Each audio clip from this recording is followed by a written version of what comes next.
Greetings and welcome everyone to this week's Building Power. I am your host, Sister Zakiya Jabbar, and today I am joined by Reverend Dr. Heber Brown. I'm excited to have this conversation with you today, Dr. Brown. Welcome to Building Power. In the audience, make sure you guys like the video and share it. This is going to be a very good conversation today. About education, about agriculture, about all the things that Dr. Brown is doing so well in Baltimore. Dr. Brown, welcome. Please introduce yourself to our audience. Yes, thank you so much for the invitation. I've been looking forward to this conversation. I think this might be the first in-depth conversation we've ever had, even though I've been following your work, your husband's work, even before y'all were in this area. So I'm really grateful to be here and to share with you. Yes, my name is Heber Brown. I'm the pastor of the Pleasant Hope Baptist Church here in Baltimore. I've been pastoring here now for 13 years.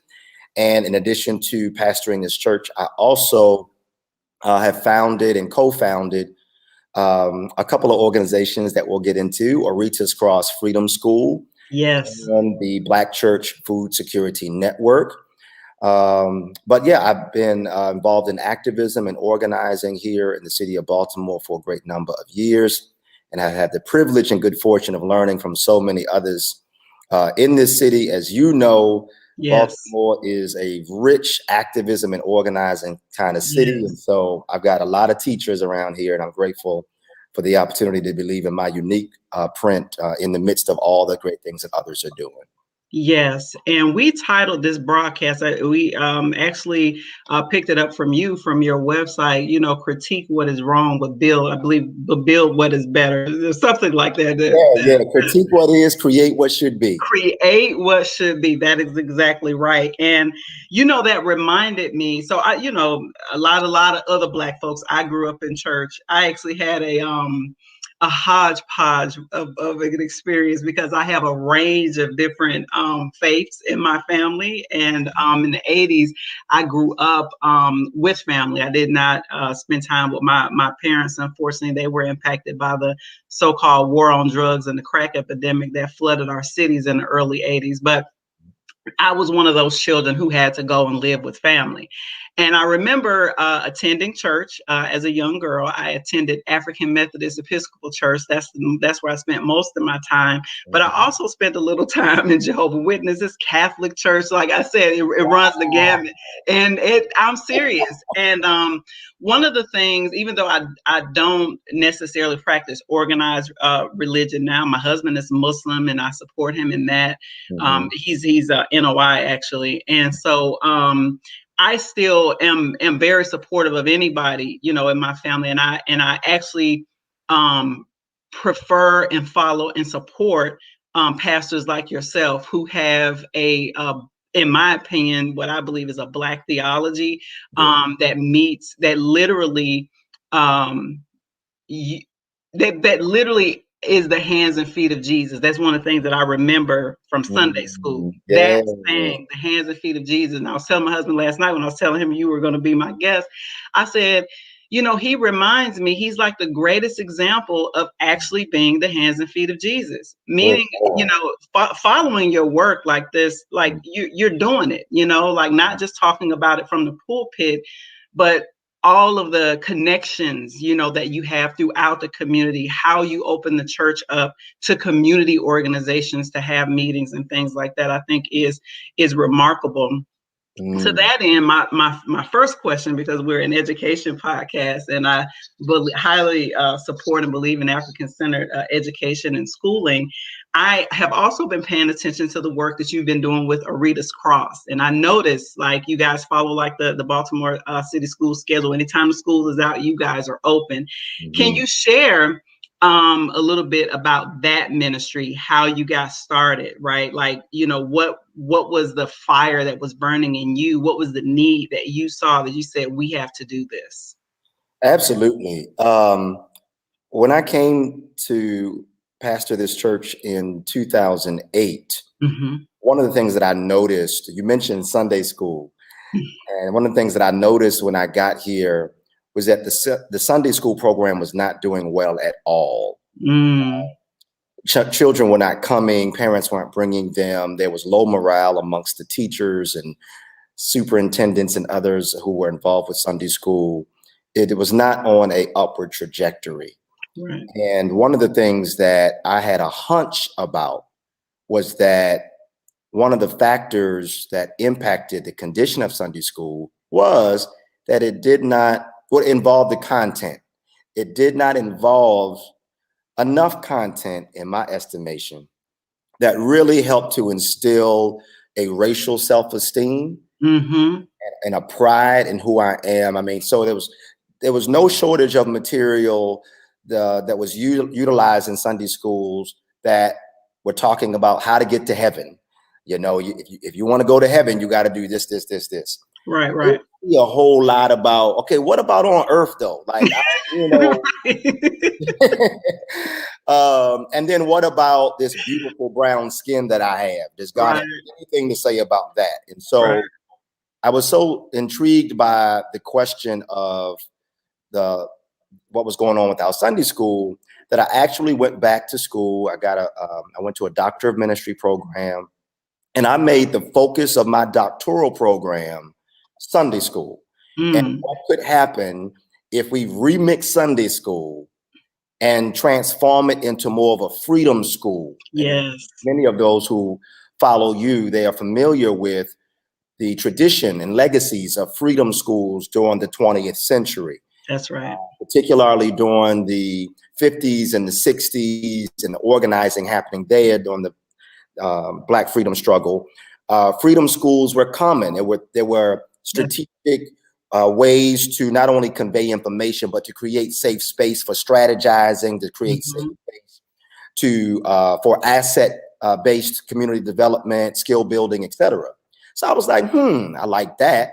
Right. And then I saw in other settings that I've been a part of just the gift of what happens when someone is reminded of their own special and unique standing in the face of the Almighty, that you are somebody and nothing about you is coincidental. The texture of your hair, the width of your nose, all of that is by intentional design. Right. I was like, all right, let's put that freedom school tradition together with that racial pride tradition and importance, together with the spiritual formation. Let's put it in a pot like gumbo, and let's see what we can create so that no part of me is left wanting because of a Sunday school experience. And so that's what we did. So Orita's Cross Freedom School comes out of that experience. Orita is a West African Yoruba word. I was going to ask you about that. Yeah, it means where the ways come together. It means intersection. And it's a place where one of the Orisha, Alegba, is the Orisha of the intersection, one that you would engage when you're trying to determine which way to go or what to do in the face of multiple choices. And I felt like it was a word that could speak very well to what we were trying to do here. Meeting people at the intersection. Right. Choices, options, yes, but also the intersections of my spiritual formation, the intersections of my socio-political standing in the world and how I'm impacted by the isms of society, all of that together. And so it's multidisciplinary, it's interactive, it's in some ways spontaneous, and also very much so rooted in the traditions of popular education that helps to kind of color and characterize what Orita's Cross is. That's beautiful. And, like I said, I've been following it for a while. I haven't had an opportunity to attend or have my children attend. We looked at it, not last summer because it was COVID, but I believe it was the the summer before that? Because you all do a summer school. Summer schools, Yeah. spring break, yeah. Spring break. I noticed, like I said, every time it's out, you guys are in, and I look at like some of the activities. It's beautiful.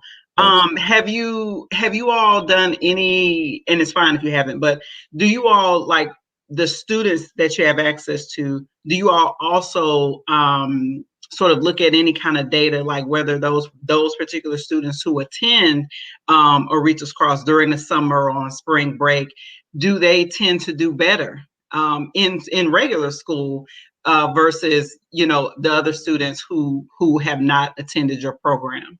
Sure. We've done a little bit in the way of more qualitative Okay. studies, and so or feedback, and so having parents fill out surveys, or even the Yeah. children themselves give us feedback. Mm-hmm. So we have a lot of that.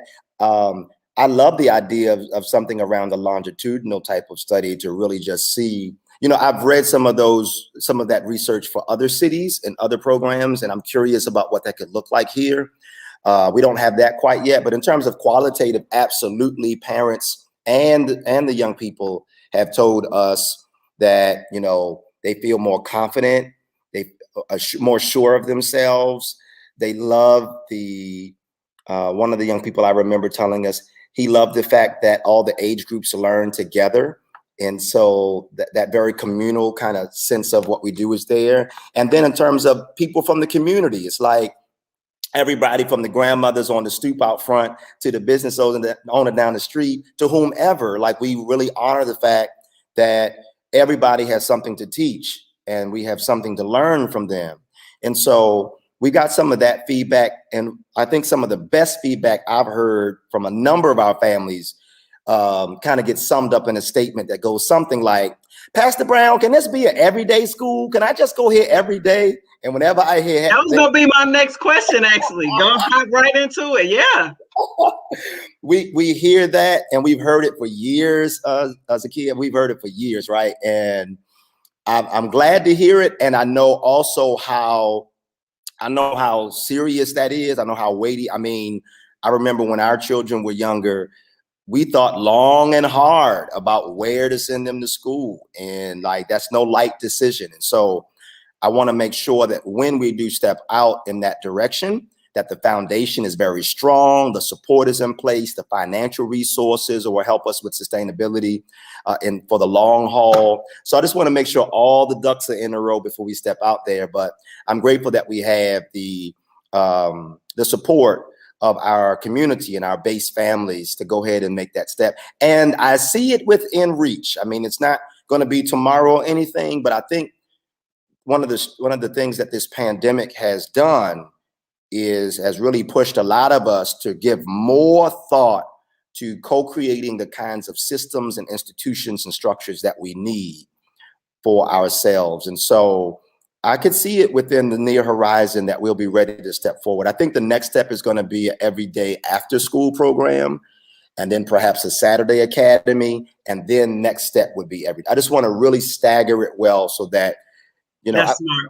Me and you, we've been around enough. You've organized long enough. Right. At the beginning, the energy is there, the enthusiasm is there, but the weight of new projects and initiatives can sometimes fizzle stuff out and you lose your way. So I just want to be very strategic with that. That is so true, and it reminds me of another conversation where I was preparing for this today, and I asked my husband. I was like, "Well, do you have any suggestions of questions I should ask Dr. Brown?" He said, he reminded me. I don't know how I forgot about it. I didn't really forget about it, but he brought it back to my attention that when we were still in Dayton, Ohio, we launched. It was really my husband. He carried almost a full weight of that, and I just supported him in that. But we launched a Saturday school in the summer. Wow. There, African Center Saturday School, and we did it similar to you, where we just networked in community. We had a building where we worked with the McClendon Institute, which was in Dayton at the time, was a private African Center school. Okay. It's called the McClendon Institute. Mama Renee, who runs that place, did not have the school functioning at that time for similar reasons, like just the weight of it, sustainability, all of those things. But anyway, suffice it to say, she opened it up for us to use the building, didn't charge us in a thing, and supported us because she is a master teacher. And so I say all that, and it was highly successful. That's why, as an organizer, particularly in education justice, I go off when I hear people say that Black people or poor and working class Black people don't care about education. When I tell you that community in Dayton, in West Dayton particularly, is kind of like Baltimore in a lot of ways. There's a lot of Black poverty. There is certainly a lot of systemic violence where, you know, the systems and institutions and policymakers and politicians have forgotten about the community and all of that good stuff. But the people of the community, when we said we were doing that, people pulled together they $2 or $3 and $50 here's help, and people helped to get children there. And I didn't know how hard it was at the time, but Hashem reminded me this morning. He said, you know, we did that for the summer, and he said that was a lot. It was exhausting. He was like, I enjoyed it. The children, the parents were like, they wanted it to continue similarly. But he said, can you ask him what were some of what are some of the challenges even now, right, running the school, because it is a lot. You know, what are some of the challenges? How do you work to overcome them? And then, you know, on the end, how do you sustain it? Yeah. Oh my goodness. That's a lot, I know. It's a lot, but it's so on point. That's such a great question, because I think it's something that, particularly for those who are watching who may be, you know, have similar ideas or they're organizing in similar ways right now. I think one of the things that comes first to mind is connected to what I just said, like really being honest about your capacity. And I'm a dreamer, right? I get these visions, I get these dreams. Like you said, that quote, if I had a tattoo, it'd be across my chest. It would say, critique what is, create what should be. It'd be right across my chest like Tupac. And so these big visions get really sharp in my mind about how things can look. And I had to learn over the years that that's a wonderful thing to have in terms of the vision. But you also have to be honest about what do you have the capacity to do right now. And not just to do, but to do well and consistently. What do you have now, right? So that is something that I've had to learn the hard way, because I get an idea and the next day I'm like, yo, we gonna do this, y'all, come on. And then for a hot minute, we rolling with it, right? But then when life happens, and life always happens, when it happens, then it's like, wait a minute, what happened was, and then the program is off to the side. And so I would say being honest about capacity is very, very important. And sometimes we need people around us who can pull us down to the ground a little bit and be like, all right, I'm rocking with you. We here, and here are the baby steps to get to where it is you're saying you want to go. And so that's important. I think too, you know, and this kind of lands centrally in terms of where the context of my organizing. I am very intentionally organizing in Black church spaces because it provides many of the basic ingredients that I need to do the things that I'm doing. So like this sanctuary right here that I'm sitting in, I had to go find, like, thankfully y'all had Mama Renee? Y'all had Mama Renee with a building, right? Right. But a whole lot of other groups that get an idea, and then the bolts, the nuts and bolts of how you gonna operate it. You need a space, right? You need, you know, if you're gonna do field trips, you need vehicles. Yeah. If you're gonna eat, you need a kitchen or someplace where you can get food prepared, right? So for me, Black church organizing in Black churches, and later this year I'm planning a Black church organizing training program. Amazing. Because from the church bus right outside this door, that was our field trip bus. The kitchen right in that room over there, that's where breakfast and lunch was prepared. This space is for our assemblies and learning. The garden outside was a classroom.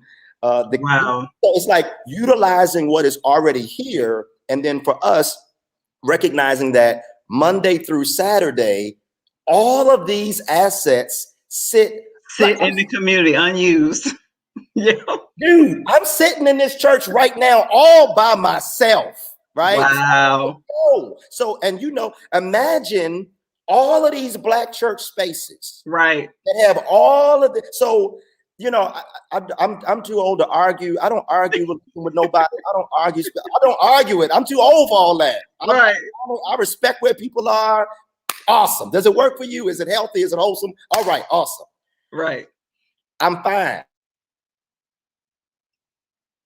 Inside, I Right. say, yo, don't throw away the Black church because, yes, has some funky stuff happened in churches? Absolutely. Are there some jackleg preachers out here preaching this white theology and yeah, white blackface? theology, yep. Absolutely, right? Has church hurt happened? Absolutely. All of that is true and exact, and it's valid.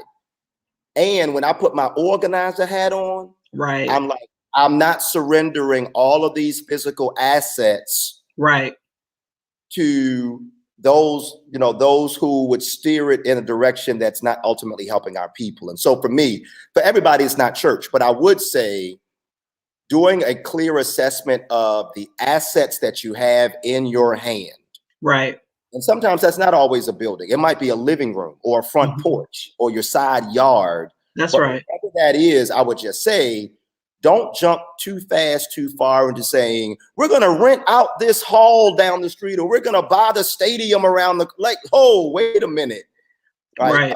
There's a Bible scripture that says, despise not the days of small beginnings. Wow. And so long before y'all were able to see Orita's Cross Freedom School doing what we're doing, it was me and my children in my living room, and I was testing stuff up on them, and they were teaching me, like, Dad, that ain't cool. That ain't interesting. That's not gonna work. That ain't gonna work. That ain't gonna work. And so, in this culture where we're so quick to put stuff online and we want to show people that, I think there's a lot of stuff that needs to happen behind the scenes and offline and in the analog world before you take it to the digital and virtual world. I completely agree with that. Because everything is moving so much more technological, even school, right? Like everything is, and I believe that there are some things that are done better, like you said, still in the analog world, still in person. And I think for us, I will say that we are a communal people. Like we like being together in community. And that has been my experience, at least in organizing. I wanted to go back to something that you said just a few minutes ago, and I know from my organizing experience that you are absolutely right. I am mature enough to admit that one of my deficiencies as an organizer is that I, at the time in Ohio, did not have good working relationships with the church. And that was actually a part of, I believe, some of the things that we could have done a lot better with, in terms of reaching our people. Dayton is one of those cities where if you're going to get anything done politically for Black people, you do have to go through the church. Yeah. You really do, because the politicians do. Every time it's time for an election, they run it around to every big Black church in West Dayton. And I saw that. I'm like, wait a minute. What are you doing? I was like, but they knew, you know what I mean? Like they, like you said, they did the assessment of like the power for Black people, at least in Dayton. It's not true everywhere, right? Sure. I would say like where I'm at now, that's not necessarily true here in Silver Spring. And the Black population here is also much more diverse in terms of where people are actually from. In fact, I think being a Black American, for me here in Montgomery County and Silver Spring, we're the minority, right? Yeah, like because I'm serious. Like even my neighborhood, like I don't think, except for one neighbor, most of the other Black people that live in our neighborhood are either from the continent or from the Caribbean. Wow. Yeah. Okay. Yeah. So that was a culture shock. Yeah. when we moved here. In fact, I remember because we wear our African Center clothes. As one sister, Ethiopian sister, came up to me at my daughter's school and she started speaking in Amharic because she thought I was Ethiopian. You was like, wait a minute, no, no. She said, "Oh, I looked at your shirt." She said, "That's the colors of our flag," and I was just like, "Wow." So it's been a very, very interesting experience. But you're right, and I'm mature enough to admit, in a lot of places, and especially in the South, I feel like this came up during the primary election last year. Like, you have to know how to talk to Black people culturally in certain places in this country. You have to know what makes them tick. You have to know like what they vibe with, basically. And I think that what you're doing is absolutely brilliant. Because in order to really reach the masses of our people, whether the conscious folks like me like it or not, a lot of our people are still very much attached to the Christian church. And that's the majority faith system for our people, whether we like it or not. Yeah, and I think too, I mean, you're so right. Matter of fact, I might need you to be a part of this training thing I'm doing later this year. Okay, call me. Yeah, we got to set that up, the Black church organizing piece, because just every organizer, and I'm saying church, and we're talking about church now, but it could be other spaces. But it's like, where are the group of organized people? Where are they? In the church. Where do they organize? Every Sunday.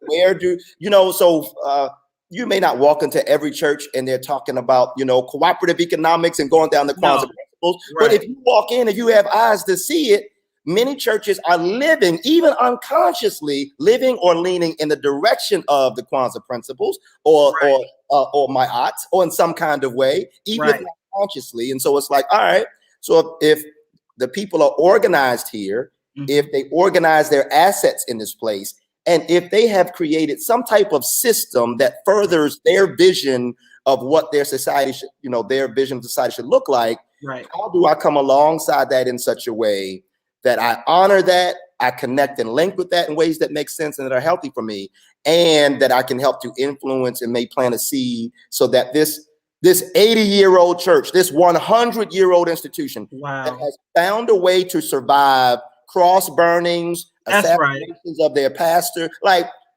they put the money together to bury Big Mama. We have the largest. You get me excited here. I'm sorry, but no, this is good. When I think about the largest collective landowner in Black America is the Black church community.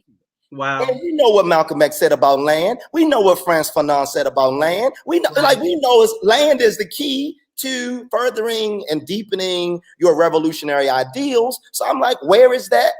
The churches have that. And also, I don't have such blinders on that I don't recognize that it does show up in other pockets and places, some of these characteristics. So even with street organizations, so-called gangs. So-called gangs, yeah. Street organizations, they are people who are organized around a set of principles. They collect their assets together. They enforce their vision of what the world should be, like sororities or fraternities. So just from an organizer standpoint, asking, even if it's like the corner or the gas station, the hustlers or whatever, it's like, where are Black people organizing themselves? Yes. And what are they already doing that could have some utility toward furthering the Black freedom struggle and liberatory dreams where they are? And that's a good segue, because you are one of the few pastors that I know of, I would say personally. I know that there's others like on the West Coast that's doing some things that are similar to you. And I know you probably know of probably hundreds of others that we don't necessarily get a chance to see on social media or like mainstream media. But I knew that at the time living in Dayton, I did not have the example of what you're doing in terms of Orita's Cross, actually having a school that is rooted in who we are as a people, right? African history and promoting hands-on learning. Yes. But the Black Church Food Security Network. Yes. When I tell you I was blown away, I have an opportunity to tell you that now to you, but I was blown away when you launched that, because I'm like, not just all of us conscious people. I think about like John Henry Clark. He was like, we're not doing anything. We don't provide anything for ourselves. We don't control our food. We don't make our clothes. I mean, he just broke it down. And now one of the things that we know we cannot live without, which is nourishment and food, you have taken it upon yourself to build this network to promote food equity, and also, like you said, using the institutions. I believe the Black church is still one, I would say at least one of the biggest institutions within the Black community here in the United States. But please talk to us a little bit about that vision. I mean, I heard you talk about these big ideas, but you have, at least from what I can see, have been pretty successful in the launch of this Black church food security network. Yeah, it's been amazing, and I can't even talk about it without lifting up the ancestors who laid the path and still guide us to this day. So I got to speak the names of people like Reverend Vernon Johns, who preceded Reverend Martin Luther King Jr. at the Dexter Avenue Baptist Church in Alabama. Wow. He was like the OG pastor of his time that MLK Jr. and the other young preachers looked up to. Reverend Vernon Johns, and this is like the mid-50s, Reverend Vernon Johns was preaching a message during one of the high times of Black folk migrating from the South to the North and the West. And Reverend Vernon Johns was like, yo, everybody's not going North and everybody's not going West. That's right. Some of us are staying in the South. How can we build bridges between North and the South so that the land that we have down here can connect with the markets that you are walking into up there, and we can provide for our own needs? Reverend Vernon Johns was saying this in the 1950s. He was like, we are land rich down here, but cash poor. Y'all are up there with greater access to cash, right? But you're in these concrete jungles and you ain't got no land. Yep. So let's link it up together and create our own supply chain so we can feed each other, take care of one another, and be more independent and autonomous. So he said it. I got to shout out Reverend Albert Clegg Jr. Yes. Shrine of the Black Madonna. Yes. Pan-African Orthodox Christian Church, like that. Reverend Albert Clegg Jr. was saying the same thing. He was saying, we need to feed ourselves. Whoever feeds the people controls the people. And that's right. Freedom School is whoever controls the food controls the people. It's a song that we sing. I have the baby singing it. Whoever controls the food controls the people. The people. We sing that song together because I want these 6, 7, and 8-year-olds to get it in their head that they have to control their plate to a greater degree than the society allows us to. So, Reverend Albert Clegg Jr., Reverend Vernon Johns, Fannie Lou Hamer. Yes. Fannie Lou Hamer in Sunflower County, Mississippi, with the Freedom Farm Cooperative, was bringing working class Black folks together to grow food together and learn other skills, like, or not learn them, but to be more strategic with the skills they knew how to do, like sewing and the like. Like if we work together and start a sewing co-op, we can do far better than having, individually trying to go out and make it on our own. Fannie Lou Hamer was amazing. She was brilliant. And there's so many more I can name, but all of these ancestors have been very present with me to help point the way with respect to what does it look like to take the best and the heart and the meat of those traditions and bring it to our time. And as I studied their examples in their lives and listened to their voices and followed the urge of their spirit, I saw the opportunity to once again anchor a food system in the bosom of the Black church. Because as you remember, in all the churches and stuff you went to, food is everywhere in the picture. Everywhere. It's everywhere. Somebody's born, you eat. Somebody died, you eat. Somebody get married, you eat. Food's always here, right? Always. I was like, how can we at this church get a greater control over our food environment? It's like, okay, well, let's start growing food on a little bit of land that we had. So that's how it started in 2010. We started growing food. Word of mouth started moving and talking about our garden. We started hearing from others. I was learning from others as well, who also were doing some amazing things. And I got to the place where I began to say, how can we systematize what we're experiencing at this one church? So if this one Black church was able to grow 1,200 pounds of food, of produce a year on 1,500 square feet. Wow. We got 100, Zakiya, we got 150 or so, 150, 175 members. So we do mega ministry, but we're not mega church in the way that people think about mega church. You've been there. Sure. Yeah, I've been there. Yeah.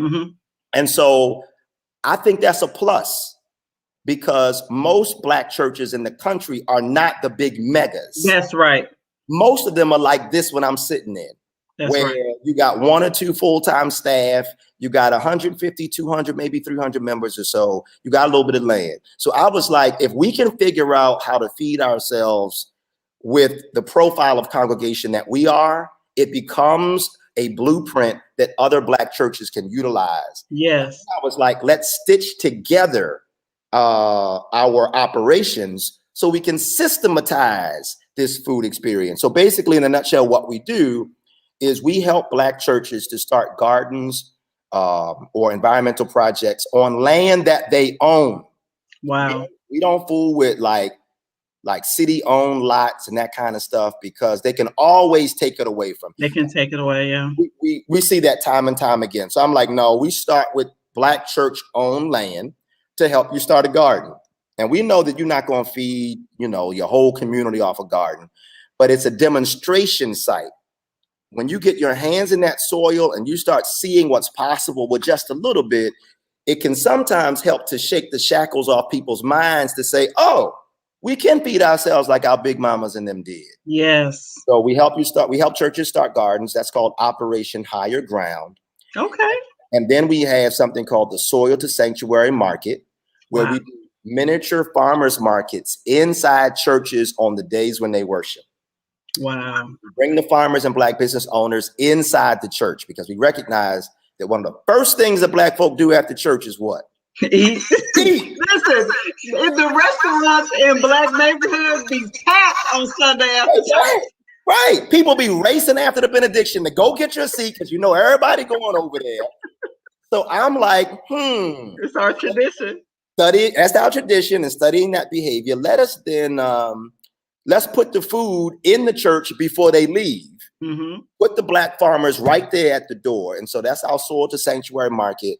And we're excited about that coming back into play now that, things are COVID, Yeah. And then the final thing, one of the pivots that we made during this pandemic was, we called it the BCSA, Black Church Supported Agriculture Program. And with our BCSA program, you've seen churches doing like the food boxes and giving food out to the community over the past year.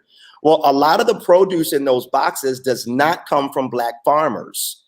So Black farmers are not getting the contracts to provide produce for Black people. So you could have Black churches getting produce from white farmers to give it to Black people.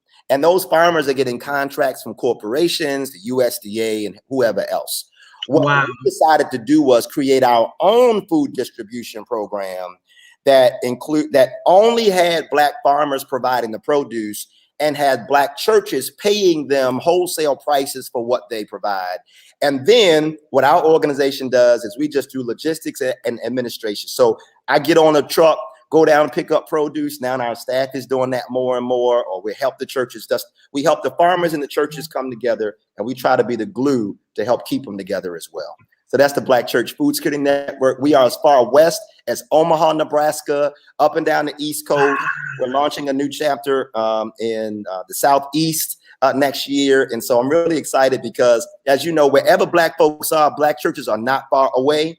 So it's like we got satellite locations potentially all over the country. So why not see about ways to bring all this together in support of one of the basic needs? I mean, for everybody from our Neely Fuller with the 9 areas of people activity to Dr. Amos Wilson with the all the texts that I read, right? They talk about the basic things that we need just to survive and be alive. Yes. All I'm trying to do is, in the space where I am, bend the strength and institutional power and resources in the direction of helping to take care of those basic fundamental needs that we have, whether you go to Jehovah's Witness, whether you're a Catholic, whether you're a Muslim, whatever it is. And speaking of ancestors and speaking of models, I cannot end without also acknowledging the Nation of Islam. That's right.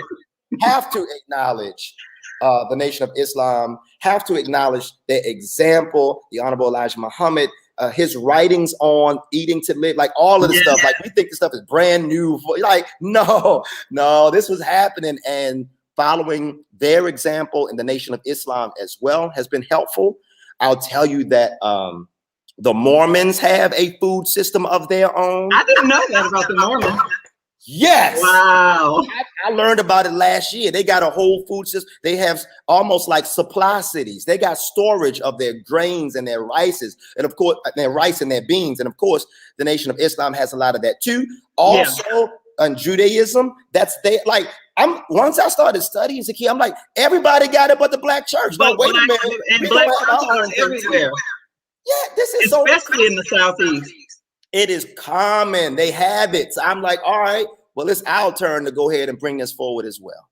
Yeah. This is some pictures from your Black Church Network Instagram. It's amazing. I saw that one. That one was recent. I am just so I was looking at the website earlier, and I saw that you guys are also, I guess, are you in Texas as well, or on your way? We have member congregations down there who have reached out and said, I want to join and be a part. So we're, with all the churches in our network, we're at different points of organizing with them to kind of hear what it is that they're interested in, because we always want to honor what local churches and local people are saying. Absolutely. So if they say, Pastor, we want a garden, that's where we focus. If they say, Pastor, we want a market, that's where we focus. Now, we'll get to the other stuff eventually, but to honor where people are. So we do have a couple in Texas as well. That's amazing. I have to ask this, and just be as honest as possible. Share, I guess, a little bit for people who, because I'm looking at some of the comments, some of the people here are like, oh, I'm sharing this with my church. There's a sister here with her church. I'm not sure where she is. But for other pastors or people who are watching, right? And, if they're even like members of certain churches, how could they contact you if they wanted to end up being a part of it? And also, what are some of the challenges across like denomination? Because I'm thinking about like the differences also in the theology and all of that. If you want to share. Sure. Can you hear me? I think my technology. No, I can hear you. Okay, good. Okay. So if you want to connect with us, send us an email, info@blackchurchfoodsecurity.net, info@blackchurchfoodsecurity.net. Our team will get your message and we'll begin working with you around how we can connect together. One of the first things that I want to do once you complete some simple paperwork for us, one of the first things I want to do is we'll want to meet with you and at least 3 to 5 other members of your church. It's not enough to be an individual in the congregation and have an idea. So we want to be sure that you already have done some work to organize your other sisters and brothers in the congregation before you get to us, because what I know is the wait is real, that the excitement is there, but the wait is real, and eventually your adrenaline is going to come down eventually. And so I want to make sure that you have the team in place. We want to make sure you have the team in place before we get started. And so that is something that we want to ask. So for those of you who want to connect and you're a member of a church, I would say start talking to other people in your congregation, talk to your pastor, talk to the trustee chair, talk to the chair of the deacon board. Like you want to have some conversations and get some buy-in before you get to us. So you can go start that now and then email us or call us here at the church, and we'll start taking some steps with you. In terms of challenges, that's an awesome question. So some of the challenges is that for some churches, this is so foreign. It's foreign in a congregational context to a lot of churches. It's not foreign in a family context, because if I ask you about your great grandmother or your pop or your auntie Nem, many of us have stories. In fact, we can go down the roll of people. This sister says, I'm in Georgia, right? And many of us will have roots down south, even if we're not down south anymore. And you have family land down there as well. So it's not foreign in terms of that, but in terms of churches, we've not seen a whole lot of models of churches that embrace this kind of way to do ministry. And so it can be a lot to try to get people to that space mentally, where they see this not as some extracurricular side project, but they actually see it as an expression of the hands and feet of Jesus. As you said, I mean, think about Zakiya. You remember these stories from Sunday school? Jesus feeding 5,000, right? That's right. You remember those stories? Like, so we shout about this stuff and fall out on the floor and get all happy in the spirit. But have we ever thought about how to systematize these sacred spiritual stories for our time? That's all this is. The Black Church Food Security Network is just our way to live the Bible in real time. It's one of the ways we do that. And so I would say it's very important to study together. I'm a strong proponent of popular education. I can tell. Read together, study together, learn the history. Tambico, pour water and call the ancestors who did it before you did it. They'll come. God will send the angels, Orishas, and ancestors to come alongside you to help point the way for you. All those kind of things are very important. So the challenge is pacing yourself, so that you don't just jump out there, burn out, get mad, and leave the church. This is a marathon, and so slow down, get with others, study together, maybe do some small, manageable test projects in your church, get some mentorship, whether it's from us or others. But we have a whole slew of others in this community who are doing similar things that can be helpful. So those are things that are very, very important. And along those lines, I love the hashtag over top of my head on this screen, building power. And I think a lot of churches, talking about challenges, we struggle with building power. Wow. We get satisfied with extending services.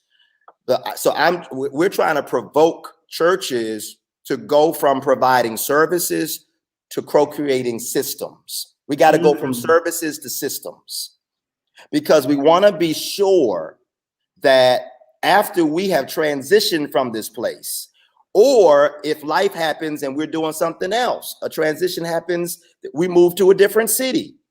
If you really care about what it is that you have done where you are, you want to make sure that it continues even if you're not there. If it cannot continue in your absence, then it might not be a system. It might be a powerful program. But because our oppression is systemic, our solution should be systemic as well. Wow. It should not just be wrapped up in one person's charismatic personality. We should institutionalize and systematize our liberation, just as the enemies of our people institutionalize and systematize our oppression. Right. So we got to be on the same playing field. And not just churches, but even beyond the church, people can struggle to get to the place where they systematize building power and not just have programs that provide services. That's it. This has been great. That's the perfect way to wrap this conversation today. And I'm grateful that you joined us, and I have to learn more about all the systems that you have put in place. And I'm appreciative, just so grateful and happy for the people in Baltimore who get to experience you up close and personal every single day. Where can people find you? How can people follow you? Also, how can people who may not live in Baltimore but love your ideas, love the Orita's Cross School, love the Black Food Church Network, how can people support from afar? Sure, I'll do the second one first. Look, like you said, I'm not some anomaly, y'all. Like, there's a whole community of, it's like the tradition, those who follow the tradition of Dr. Jeremiah Wright, those who follow the tradition of the Baptist minister Nat Turner, those who, like, we are so enamored and so hypnotized sometimes by the colonial expressions of Christianity that I don't think is real Christianity. But anyway, the colonial expression of Christianity gets so much play and so much airtime that we forget that there's a revolutionary branch and arm of this faith. And there are pastors all over the country who are doing some things very similar. So I would say to anybody who's interested and you want to align, let me help steer you to your cousin pastor in your city who needs help in their church doing stuff like this. This is not easy. And I don't care how gifted the pastor, pastors need help. Yeah. And so I'd rather help you steer to your, whoever's in your city to help get that done, or y'all can start building relationship. And in terms of myself, I've been on a little bit of a Facebook hiatus, but I'm coming back soon. So you can find me on Facebook. I'll be back soon, y'all. Just wait in the living room. I'll be there soon enough. Then Twitter, I'm more active on Twitter these days. My IG, I'm not as active, but I'm coming back to all of that. And I had to take a break. Y'all know how that is. Sometimes you got to get off. You got to. Social media can be overwhelming. Oh, my Lord, have mercy. So, yeah, look up Heber Brown. There ain't a whole lot of Hebers. Heber. Find me on social media or send me an email. My email is pastor@pleasanthope.org, pastor@pleasanthope.org. I'd love to connect and I'd love to learn. You know stuff I don't know. Please. I got my book bag right here on purpose. We have to be, all of us have to be eternal students and have to be self-critical in a healthy way so that we continue to grow. And I'm still on my growth journey. So I'd love to listen and learn from you as well. Absolutely. Well, thank you so much, Pastor Brown. Thanks so much, everyone, for listening today. Join us same place, same time next week. Next week, our guest is Dr. Tommy J. Curry, and we'll be diving into the subject of critical race theory, what it really is, not what the media is talking about. Thank you all so much. Take care, everybody.